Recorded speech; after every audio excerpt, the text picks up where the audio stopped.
Okay, welcome back. Now we have 2 boxes done. So now we're going to end up, this is how to make the pile box hives. This one, I'm not sure how this wood is so soft.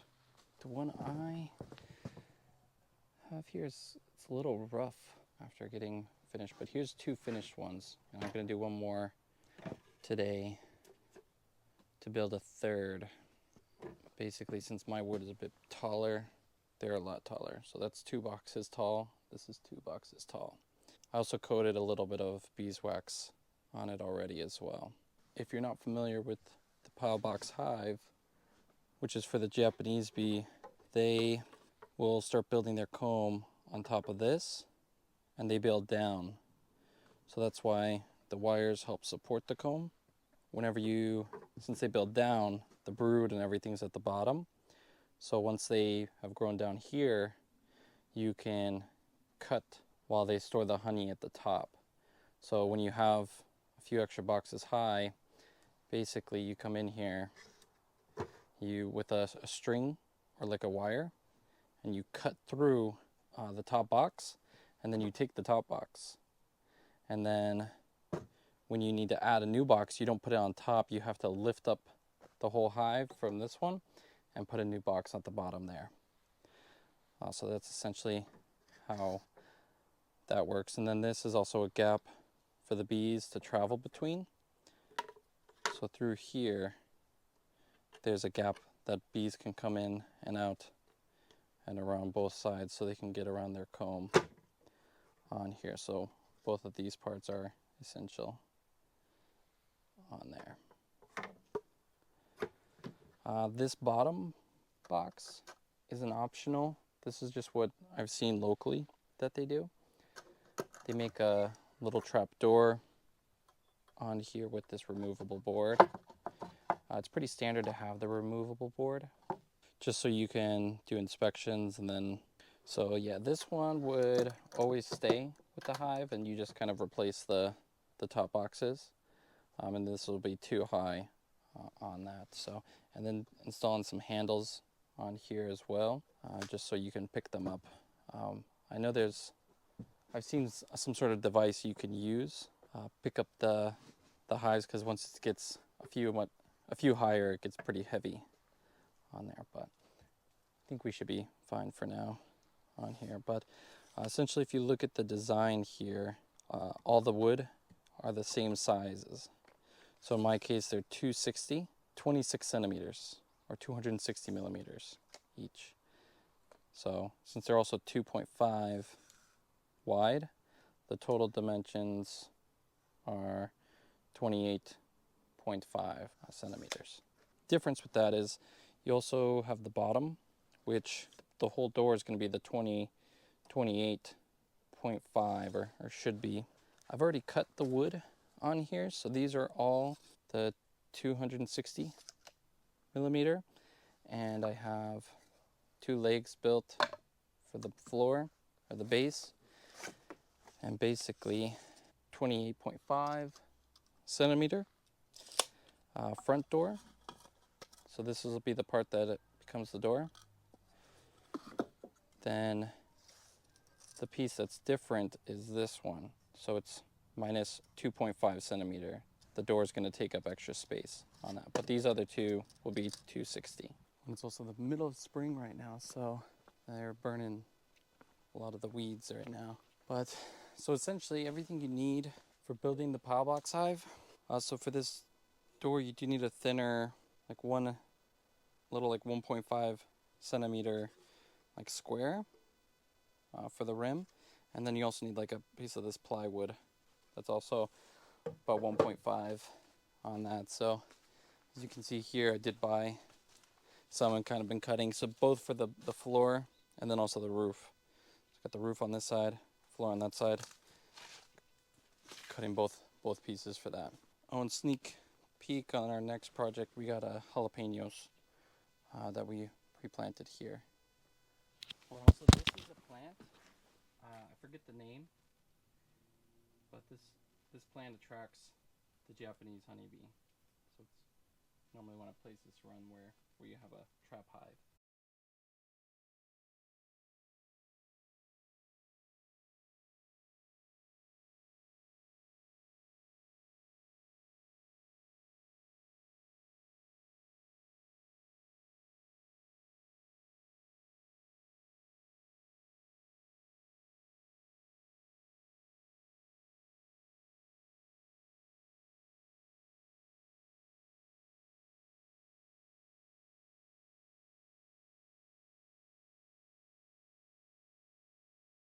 Okay, so I guess I screwed up. I accidentally dropped the microphone and didn't know in the other room. So while I was working on this, I think the microphone would have just been picking up the greenhouse. But basically what we're working on here is just the main box, which is the 260 millimeter. Fit them all together like this and just start screwing them together. I don't have clamps, so I just try to get them as flush as possible, and then so we kind of work on it that way. Okay, 3 boxes made.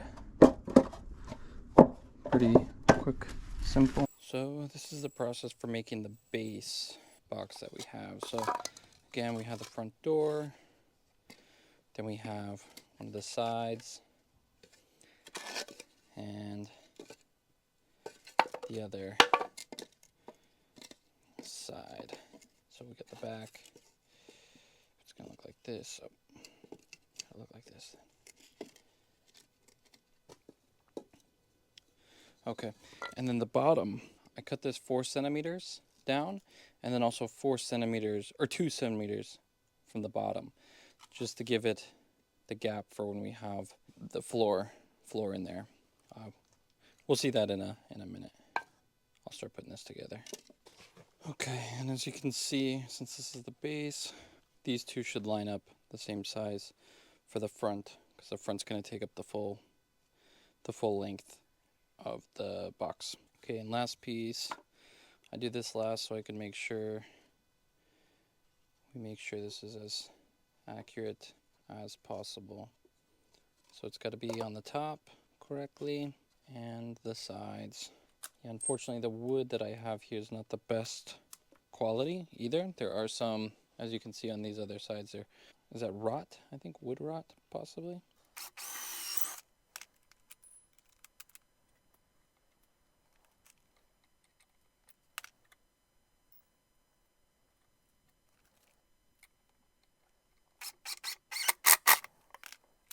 Okay, so now we got the front box completed. Well, not completed, but we'll put on the hinges next. And yeah, just see everything fits on there. Perfect. Okay, next we'll put on the door. All right, for the door, 2 extra pieces we have. We have this hook and the hinge. Yeah, just a pretty standard. Okay, we also need these smaller screws instead. So this is everything we'll need. Okay, you can see actually the wood is so warped. It's actually messed up. All my wood was, not the best quality. We'll make do with what we have. So we'll just make sure this is tight on here. Place up our wood and then mark our hinge. So fortunately, since the wood is so warped, maybe we might need to do it on the other side. Yeah, because this side's pretty bad.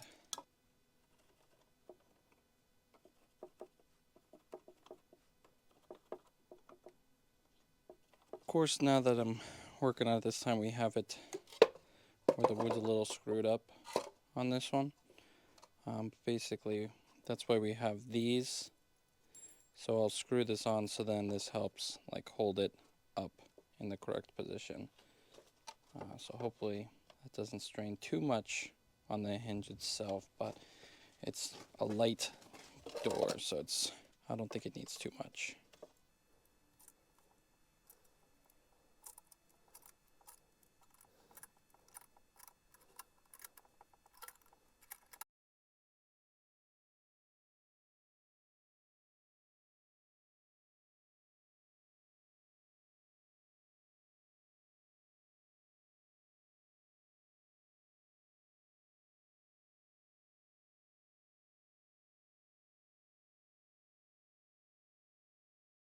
So I'm not quite sure what was recorded with audio and what wasn't. I was having some audio issues, so I do apologize for that. But basically, we're on the final steps here for building the hive, the pile box hive.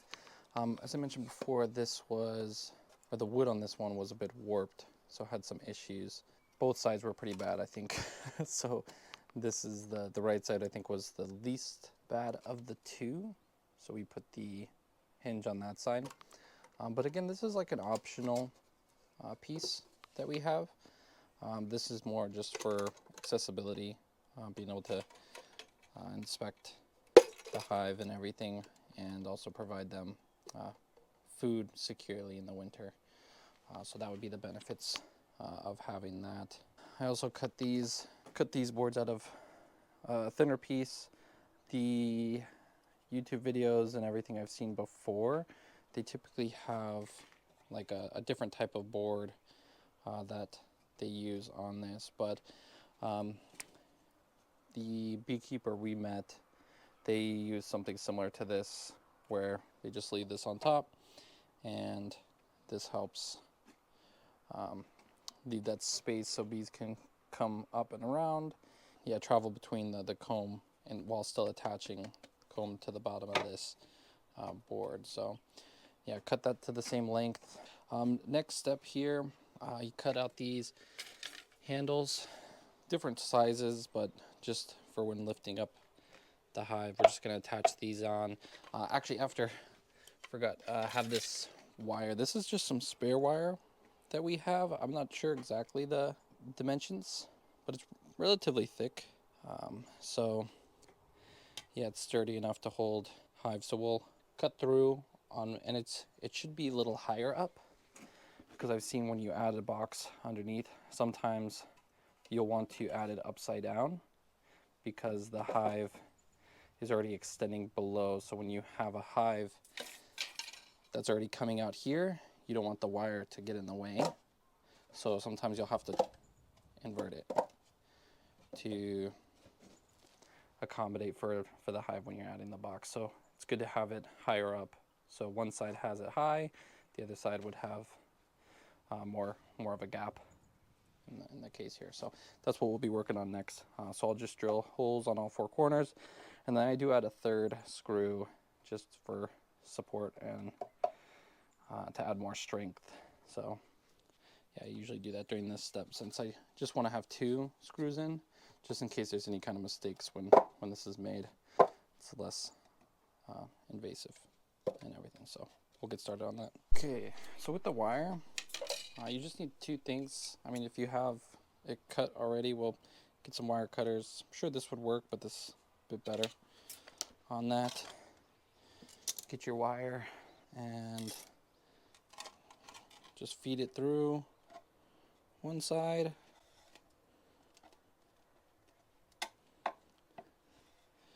Yeah, if you have nice, clean, straight wire, it'll be easier, but if it's kind of jacked up a bit, then you gotta fish it through a bit. And just in one side, out the other. And as you can see, I pre-drilled the holes on all four sides and put in the third screw on each one. And perfect. Okay. And then it's through. So at this point, we're gonna basically just make this into a hook on one side, and then have it hooked into one side over here. So I'll start by just bending in a 90, kind of bend it back so you can get a sharper turn on this, like that. Feed it back through, and I forgot I don't have the hammer, so I'll be right back. Nice rusty hammer here, and basically we're just gonna hammer it in one side like this, and maybe get ready to pull the slack in. Just hammer it in flush. Get this side here. Pull the slack, and then we're gonna cut it at about right. Yeah, no specific measurement, just enough where cut it there, and then bend enough where, let's do this. So this first side we're gonna make a hook,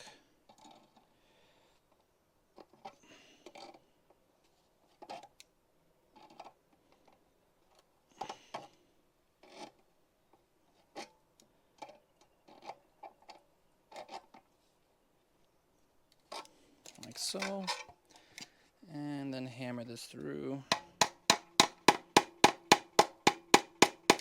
until it's flush, like that. And on this side, we're going to cut a little bit extra. And we're going to bend this just the tip at a 90. And once we have the 90, put it on the side like this to help support that other side. And we're just going to hammer it down.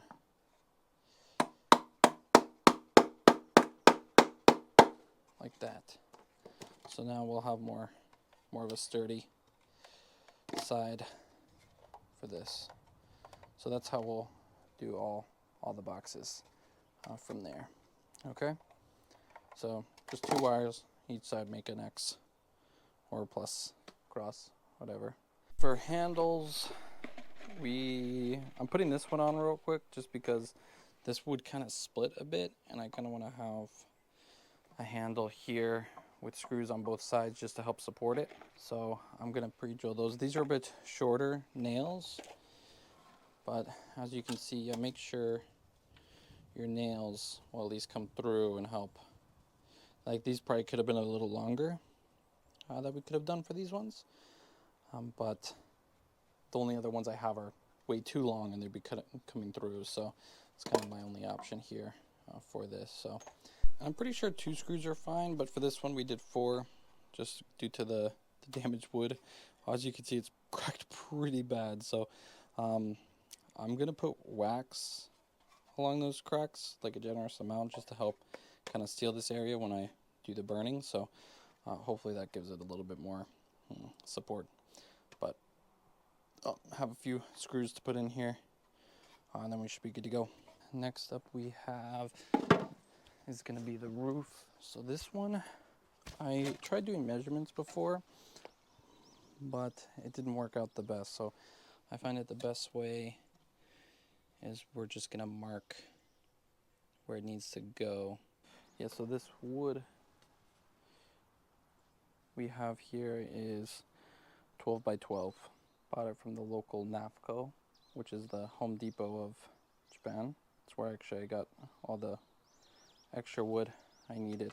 So just marking the placement for this. And then now we'll know how long it needs to be by placing it here and marking it here.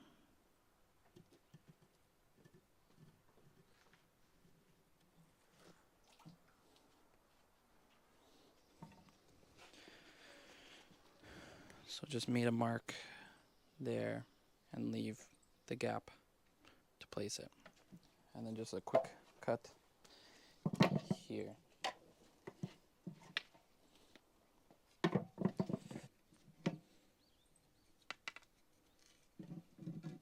Quick cut. And boom, we're done with that one. So now, same thing with next side. Place where that's gonna be. Boom.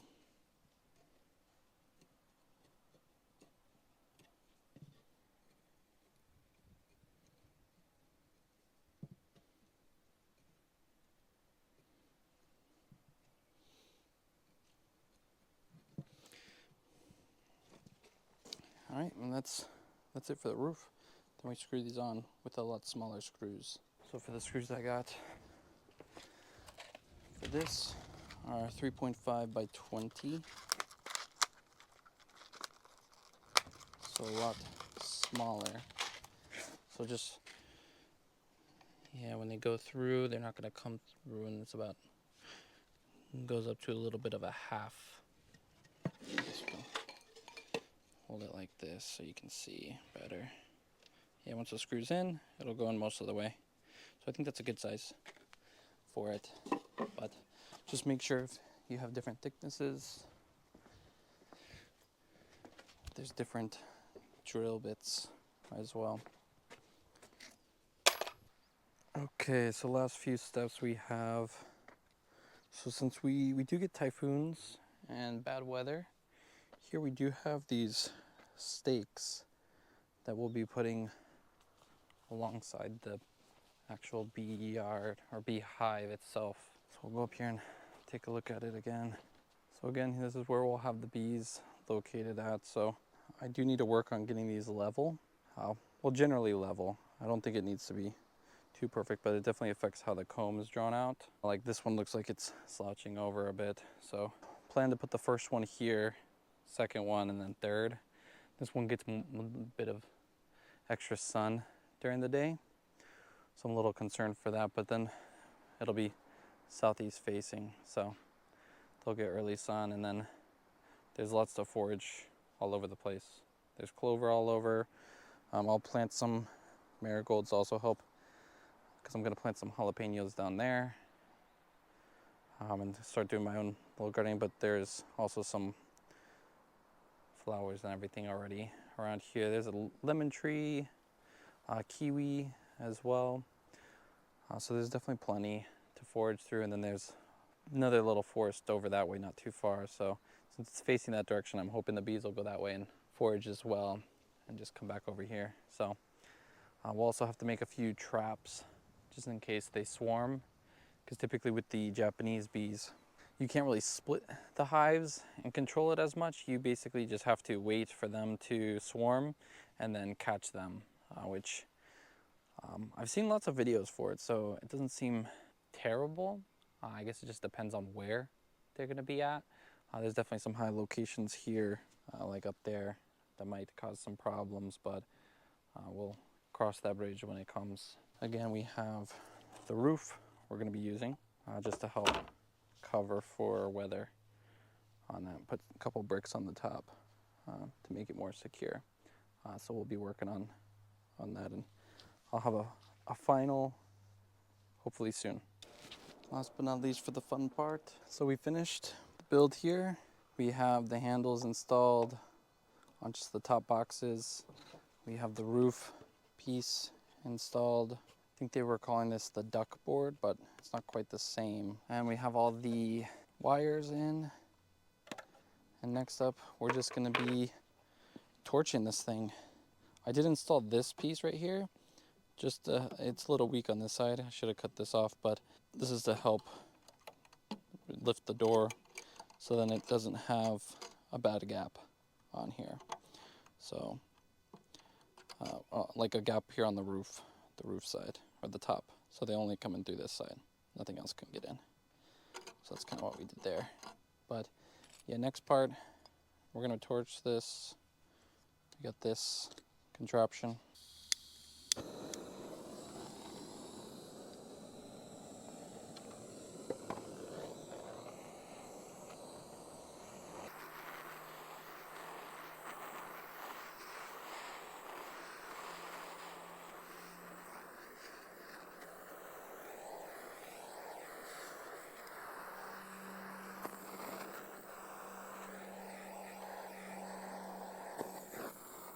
Yeah, just try not to burn the thing down. I think that's probably the one goal. I think you guys get the point. So basically, we'll be just torching this whole thing all the way down, or all the way through rather.